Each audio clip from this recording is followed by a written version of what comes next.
মূল্যবৃদ্ধি রোধে এবার বাম নারীদের গণ অবস্থান। বর্তমান সময়ে গ্যাসের দাম মূল্যবৃদ্ধি, জ্বালানির দামের মূল্যবৃদ্ধির প্রতিবাদ জানিয়ে আজ তারা এই গণ আন্দোলনে সামিল হয়েছেন। অন্যদিকে দেখা গেছে যে অঙ্গনওয়াড়ি থেকে শুরু করে আরো বেশ কিছু দাবি দাওয়াকে সামনে রেখেই তারা এদের এই আন্দোলনটি করেছেন। শান্তিনিকেতন মেডিকেল কলেজে যে ঘটনাটি ঘটেছে, এক ছাত্রীর সেখানে এক কর্মীর সেখানে যেভাবে দেহ উদ্ধার হয়েছে তা নিয়েই আজ সরব হয়েছে বাম নেত্রীরা। এদিন দেখা গেল যে দাবি না মানলে বৃহত্তর আন্দোলনের হুঁশিয়ারিও তারা দেন। গণ অবস্থান থেকে সংগঠনের নেতৃত্ববৃন্দ 3 দফা দাবি উত্থাপন করেন। তাদের দাবিগুলির মধ্যে পেট্রোল, ডিজেল, রান্নার গ্যাস, নিত্য প্রয়োজনীয় দ্রব্যমূল্য বৃদ্ধি, অঙ্গনওয়াড়ি কর্মী থেকে শুরু করে শিশু প্রত্যাহার সহ বেশ কিছু বিষয়গুলিকে সামনে রেখেই এদিন পুলিশ সদর দফতরে ডেপুটেশন প্রদান করেন গণতান্ত্রিক নারী সমিতি। পরে প্যারেড চৌমুহনী এলাকায় সংগঠনের পক্ষ থেকে 2 ঘন্টা ব্যাপী গণ অবস্থান কর্মসূচির আয়োজন করা হয়। এ বিষয়ে বাম নেত্রী কৃষ্ণা রক্ষিত কি বলছেন শোনাবো। কর্মসংস্থানে যাবে, সেখানে তার নিরাপত্তার গ্যারান্টি তৈরি করা সরকারের দায়িত্ব, তার পড়াশোনার দায়িত্ব সরকারের। কিন্তু আমরা লক্ষ্য করছি আমাদের রাজ্যে নারীদের নিরাপত্তা আজকে তলানিতে ঠেকেছে। শুধু মনীষা দাস না, আনন্দনগরে 8ম শ্রেণীর ছাত্রী, তার উপর একটানা 6-7 ঘন্টা তার উপর রেপ সংগঠিত হয়েছে।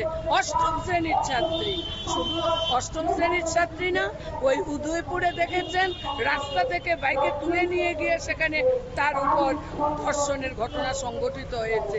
ফলে এই যে একটা নৃশংস অমানবিক পরিস্থিতি আমাদের রাজ্যে তৈরি হয়েছে, একদিকে যখন আমরা খাবারের জন্য লড়াই করছি, কর্মসংস্থানের জন্য লড়াই করছি, অন্যদিকে আমাদের নিরাপত্তার যে গ্যারান্টি তা আজকে তলানিতে চলে গেছে।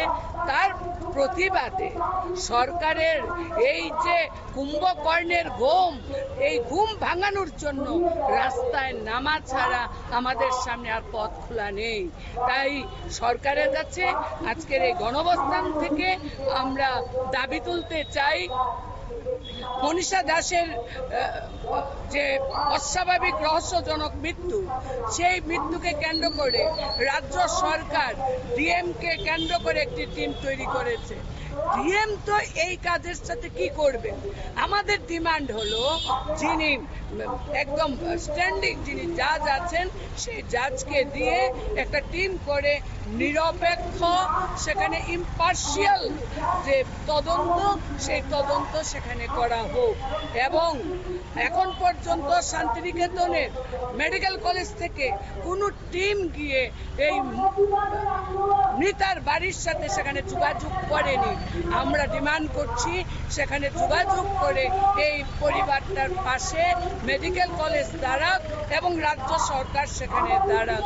রান্নার গ্যাস, পেট্রোলের যে দাম, সেই দাম রাজ্য সরকার এবং কেন্দ্রীয় সরকার, ডাবল ইঞ্জিনের যে সরকার, এই সরকার সেখানে হস্তক্ষেপ গ্রহণ করুক যাতে সেখানে দাম কমানো হয়।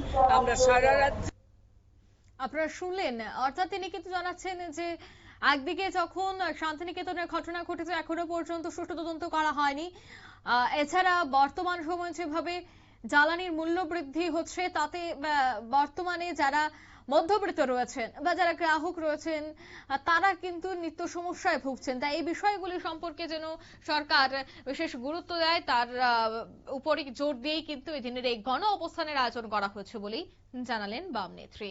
নিয়ে নিচ্ছি ছোট্ট একটি বিজ্ঞাপন বিরতি, সঙ্গে থাকুন।